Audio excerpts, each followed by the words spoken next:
Whoops, sorry. Okay, That's what you roll. I mean, you have to take Calc too? Oh, yeah, sure. Professor Burns. Absolutely. Absolutely. The thing is their advantage to keep going with the same teacher. Hey, now do you know what I'm talking about? That huge icon on the left side? Yeah, that. I mean, big it's icon right there. Yes, that. No, not that one. 5 tests and homework It's not that big. for Yeah, Calc. it's just like this. Z is smaller, that's why. Is Should I use it? both Yeah, it is. sides still? From this? Yeah, it's a year, right? You think It it's? says here, what is saying like, is there a Actually, way? it's the life of the I think it book, says it's if you zoomed buy the out. right package. No, Oh, yeah. it was like that last time too. But the teachers use different things, you know what I mean? I think we're all on the website. I Um, think all the Calc 2 teachers, I think, are on the website. So it wouldn't really matter. Well, taking me versus someone else, it wouldn't matter a lot. Does that make you upset? If you were to take somebody out, No. of course not. Of course. Do whatever you want. That's fine. I mean- wouldn't have a problem with that. at all. You're not gonna get an F at the end of the semester. Don't worry. Just don't tell them, you gotta go to the semester. I don't know what What's that? I was really scared at first, when I first walked into class. Of me? Or Or that of I the used the subject? math, and I was just like, oh god, I'm gonna fail. Professor You're Burns, doing So fine. bad. You're Yeah. doing great. you're being recorded.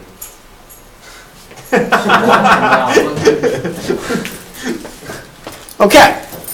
You can edit. All right, what we're going to do today is to do limits to infinity, which will enable us to find horizontal asymptotes of the graph of some function. Horizontal asymptotes will tell us the behavior of the function as x increases without bound or decreases without bound.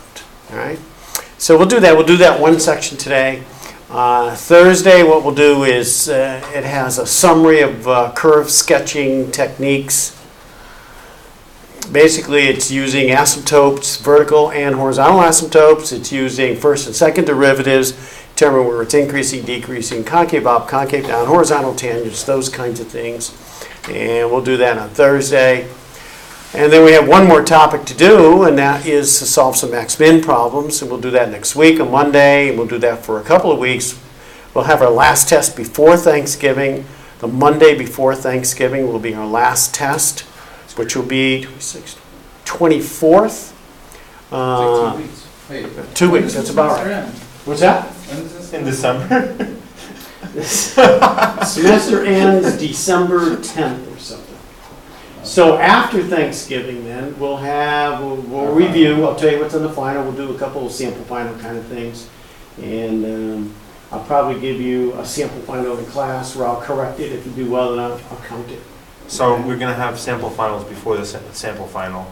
You will For have the final. pre-sample finals. Yeah, maybe. No, it's sample. We'll have at least one, Rod. That's correct great. it. That's great. Yeah. That's awesome. And it's what you would expect. It's 25 multiple choice questions. I don't know if you expect that, but the questions themselves are questions similar to the questions you've seen throughout the year. Do you have it ready? What's that? Do you have this written up yet, or no? Oh, yeah. Yeah, there's a couple versions of it. All depends on which ones I want to give you. That version, okay, if I like the class, or this version, if the class is kind of a pain in the neck. No, you guys are fine. You guys are great. Being recorded. I would,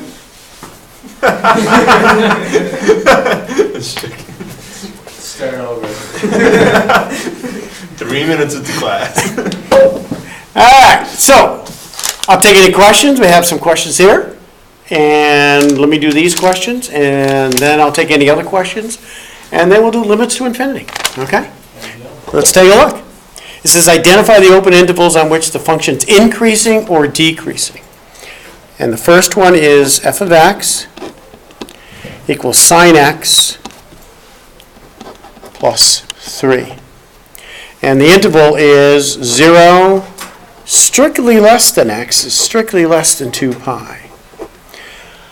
Well, there are a couple Graphing ways. this? Is that what it is? What's that? Graphing? Yeah. They want to know where the function's increasing or decreasing. Well, you could graph it, but the spirit of the question is to use the first derivative here, okay? So let's do the first derivative.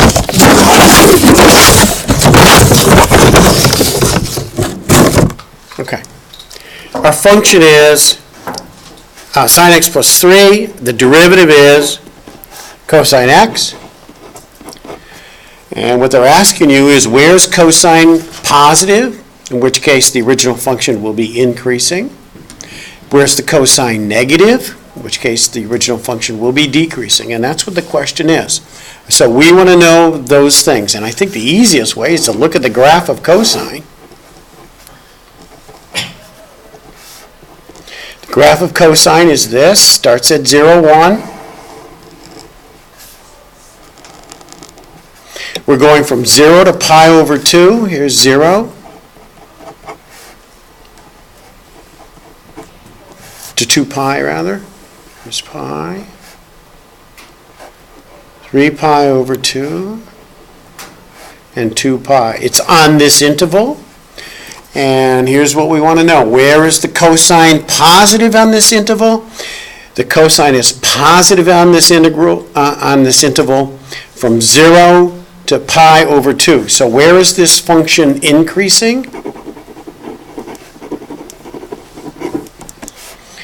It's increasing, x is from 0 to pi over 2. Then it turns negative, and then it turns positive again from 3 pi over 2 to 2 pi. Okay? Now, when you do this in WebAssign, I'm not sure the notation they want you to use, but certainly something like this, open intervals, union,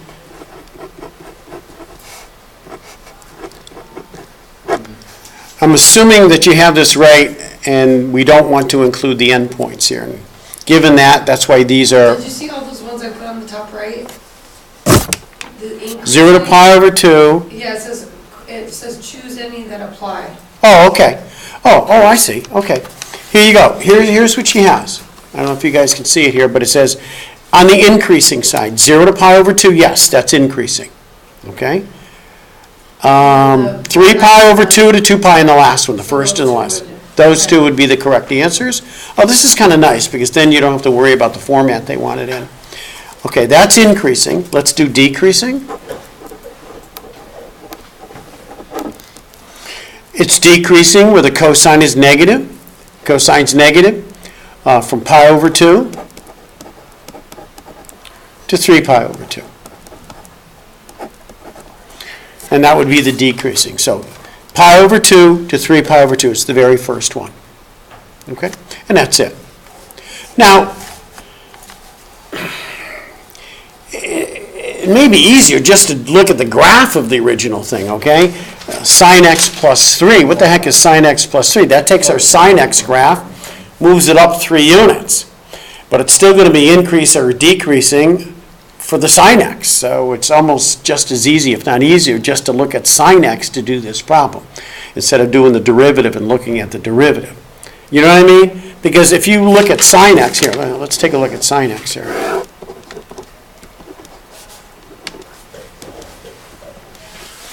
Sine x plus 3. Well, sine starts here and does a sine wave, but this one starts up 3. So we'll start at 0, 3, and then it goes up from there, etc. So this would be pi over 2. Okay. This would be pi. I went down a little bit too low here, but no, this would be pi here. This would be 3 pi over 2. This point right here would be the point 3 pi over 2, 2. Okay? Because at 3 pi over 2, the sine is equal to negative 1. Plus 3 would give us 2. Okay? That's the kind of thing you would have. Increasing 0 to pi over 2. Decreasing from pi over 2 to 3 pi over 2, just what we have here. And then increasing again from here to 2 pi. So you could see it right from the graph. Okay? Okay. But either way, I think in the spirit of the question, they wanted you to do what we did right here. All right, any questions on that? Everybody okay with that? Let's take a look at the second one. The second one is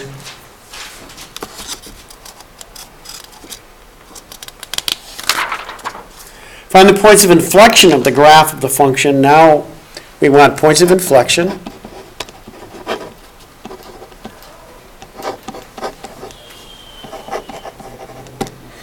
And the function is 4 sine x plus 4 cosine x. And the interval is from 0 to 2 pi. And these have square brackets, so we're including the endpoints on this problem. Okay? Okay, tell you what, let's take a look at the graph first to see what we're looking at, and then we'll find the points of inflection by taking a second derivative and setting that second derivative equal to 0. But let's take a look at the graph first. Hey, Danny's back. How you doing? Good. We're doing some questions on the homework, which was on increasing and decreasing functions, using first and second derivatives to tell whether functions increasing. Well, you missed 2 sections, increasing, decreasing functions with the first derivative, and concave up, concave down with the second derivative. I'll go through it here again. So we'll take a look at that. All right. This function, 4 sine x plus 4 cosine x, here's what I'm going to do. To graph that, I'm going to graph 4 sine x, then I'm going to graph 4 cosine x, and then I'm going to add the two together, okay, to see what the graph looks like. So we'll take 4 sine x, first of all. Here's sine, starts at 0.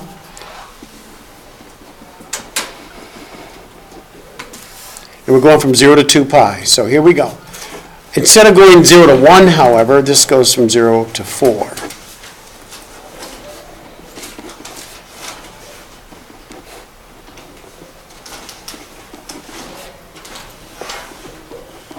Okay. Okay, that would be 4 sine x. 4 cosine x would be this one. That would start here at this one, and what 4 cosine x would do would be head downward this way. Okay. At pi would be negative 4. At 3 pi over 2, where the sine is negative 1, the cosine is 0. And then with the sine at 2 pi, the sine is 0, the cosine would be back up to 4 again. This point here would be 2 pi 4. Okay? Okay? Everybody okay with that? Now, I'm going to add the two graphs together. Start here at 0, 4. Here, I'm going to mark them with, I'll mark stars here. At this point, the two are equal, we go up to here. Okay? At this point right here would be 4 over the square root of 2, plus another 4 over the square root of 2, which would give us 8 over the square root of 2. That's this point way up here. Okay? That's not important what that actual height is. What we want to do is get the shape of this graph. Here, the cosine 0, the sine is equal to 4, we get this point when we add them up. At pi, this one's 0, this one's negative 4, we'll get this point when we add them up. Okay? All right, let's, okay, and then at this point, they're each negative 1 over the square root of 2, we're going to get this point. Here, we're going to get this point. Why? Right here, because that's 0. One's 0 and the other's negative 4. When you add those two up, you get the negative 4. Oh, you just have, okay. Yeah. And then at this point, we'll have this one up here. So it does one of these. It goes up, comes down here, comes all the way down to here, swings up again, and it would keep on going up here to here, over here. That's what the graph would look like. You know, something like that, what I would do in doing the homework, I would do a Mathematica thing and have Mathematica do the graph. I know what I would do. I would do it myself, and then I would check it with Mathematica. If you have the time to do that, that's the way to do it. Okay? Check these things with Mathematica. Okay? So we use the points where they meet, and then... What you're going to do, you're adding up the two functions, so you're going to take the sum. Where they meet right here, that sum is going to be up to here somewhere. Okay? Okay? Does that make sense to you, Danny? I don't know why. You don't know why it makes sense? So they meet, so... Well, the fact is, when they meet here, the sine and the cosine are each 4 over the square root of 2. See, they meet at 45 degrees. The sine and cosine are equal. Forget the 4 for a second. The sine would be 1 over the square root of 2. The cosine's also 1 over the square root of 2 at 45 degrees. That's where they meet. So when I add the 2 up, I'm going to get a point up here. And that's what it looks like. But what is it we're looking for? We're looking for points of inflection here. We're looking for a change in concave up to concave down. All right? So we want to find the first and then the second derivative and set the second derivative equal to 0. That's how you find this point of inflection. It's transition between concave up and concave down. Okay? First derivative. 4 cosine x minus 4 sine x. And Danny, what we did last time was this. When the first derivative is positive, the graph is rising, the function's increasing with the first derivative positive. If you got a positive slope of a tangent line, that function must be going upward. Where the first derivative is negative, the function's decreasing. Okay? The graph is falling. Where the first derivative is equal to 0, horizontal tangent line. You got one of these things, and you got right here. It's also called a stationary point. That's what we did last time. Now, the second derivative is what we're interested in this problem. That's a negative 4 sine x. Why are we interested in the second one? Because the question is to find points of inflection. Points of inflection is the second derivative. Equals 0, yes. Although you have to be a little bit careful on that. Sometimes you get a second derivative equal to 0 and there is no point of inflection. That can happen in some strange cases. But if you do have a point of inflection, then the second derivative will be 0. Okay. There's nothing bad happening here. And I can see that my point of inflection looks to be right around here. There's concave down, and here's concave up. And then there's probably another point of inflection over here where transition between concave up and concave down. All right. So let's see what we got. What do we have to do to find that point of inflection? Set it equal to 0. I would divide both sides by negative 4.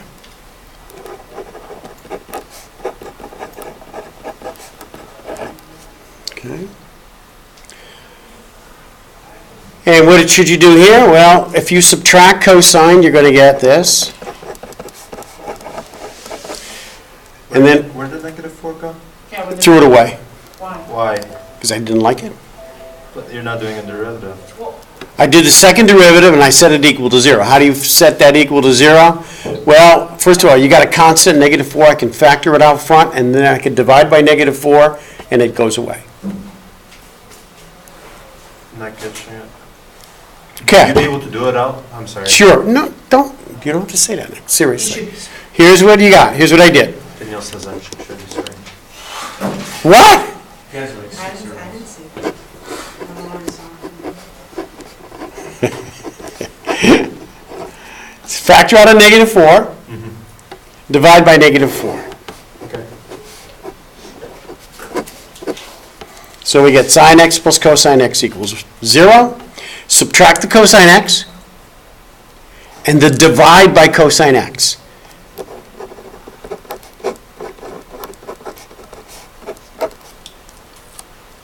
Okay. Tangent is negative 1. Okay. It always has to equal? What's that? It always has to equal tangent? No, this particular problem does. Oh, okay. Only because we end up with a sine over cosine. Yes. Would you get the negative one? I divided both sides by cosine.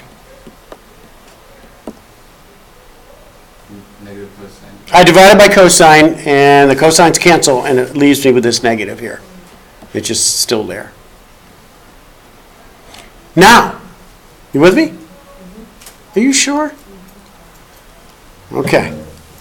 Now, for what values of x is the tangent equal to negative 1? Those are the values that we need. One of them should be right in here somewhere, okay? What value of x has the tangent equal to negative 1?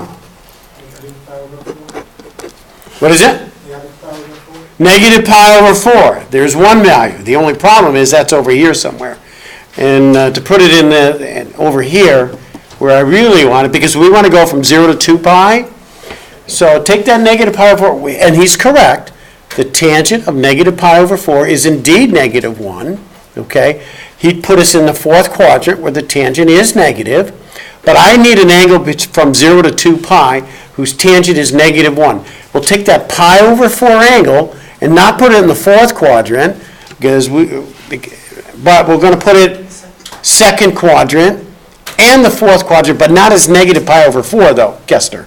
All right, we need to have another form. All right, so the question is, what is pi over 4 in the second quadrant?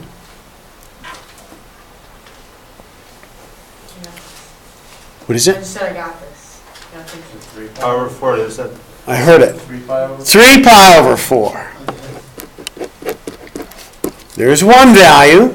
Take pi over 4 in the third quadrant. 7 pi? That's right. How'd you get those? All right, hold on. Yeah, I know. All right, hold on. Let me do it here. Yay. Okay. Here's pi over 4. That's in the first quadrant. Oh, see, this is nice now, Nick, because I'm at the bottom of my page, and that's at the bottom there, and it corresponds rather Well, nicely. it wasn't like that the whole time? No, well, not the previous classes, it wasn't. I had to constantly adjust this because it was running off the thing and everything, so it's much better now. All right, anyhow, take this pi over 4, and you put it in the second quadrant.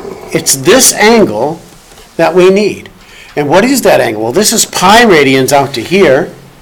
It's pi minus the pi over 4, which is 3 pi over 4. Now, if we place the pi over 4 in the third quadrant, the tangent's positive. We don't want that one.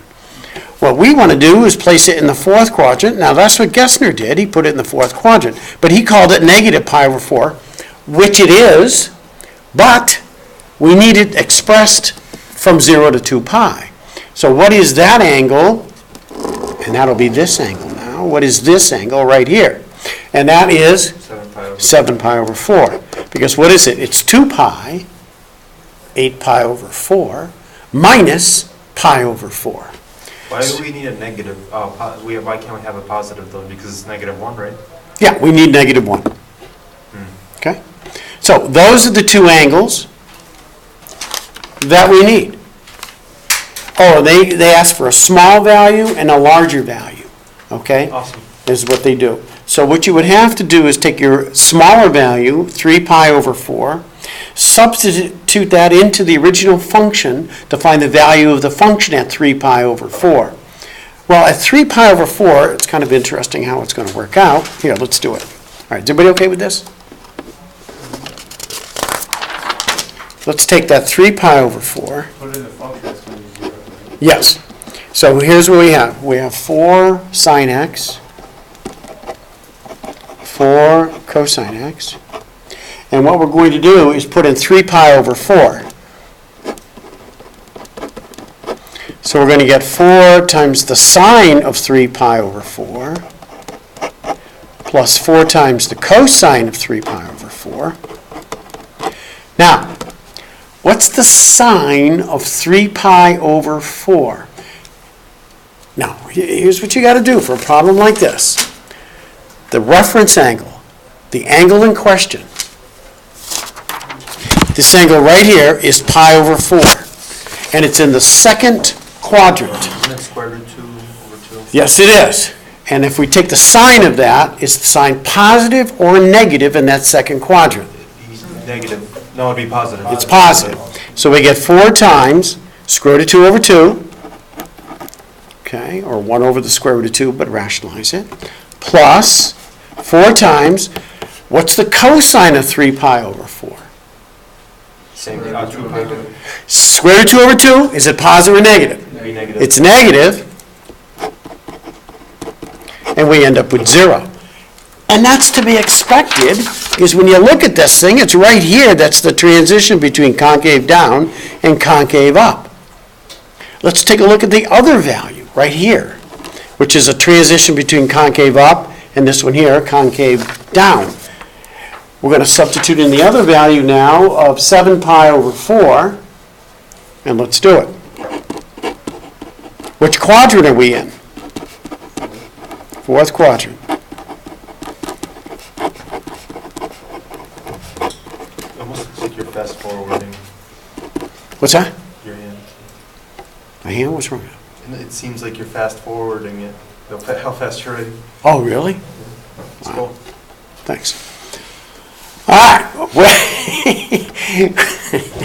What's the sign of 7 pi over 4?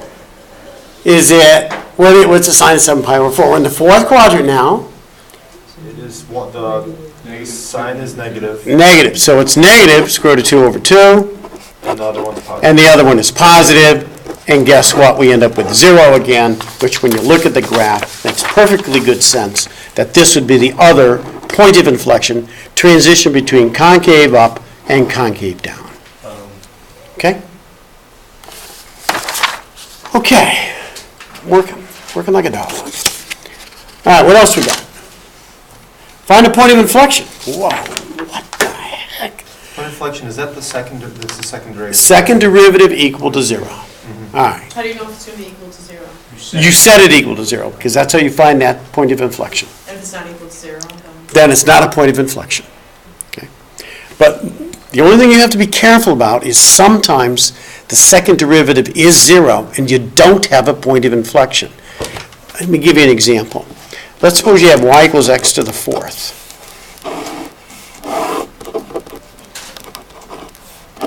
Y equals x to the 4th looks like this. Okay? It looks very much like a parabola, but it's steeper here, flatter here, and steeper here. Okay? Let's take a look at the first and second derivatives. First derivative, 4x cubed. Second derivative, 12x squared. Let's set it equal to 0. Let's look for a point of inflection. Well, x is equal to 0, clearly here. Is that a point of inflection at 0? And the answer is no. It's not a point of inflection. Even though the second derivative is equal to 0, that doesn't guarantee that we have a point of inflection, because there is no transition between concave up and concave down. This graph is concave up all the time. Okay, there is no transition. what Okay? does a point of inflection mean? It means it's transition between concave up and concave down. Okay? Concave up and concave down. And believe it or not, it's got applications to economics and biology.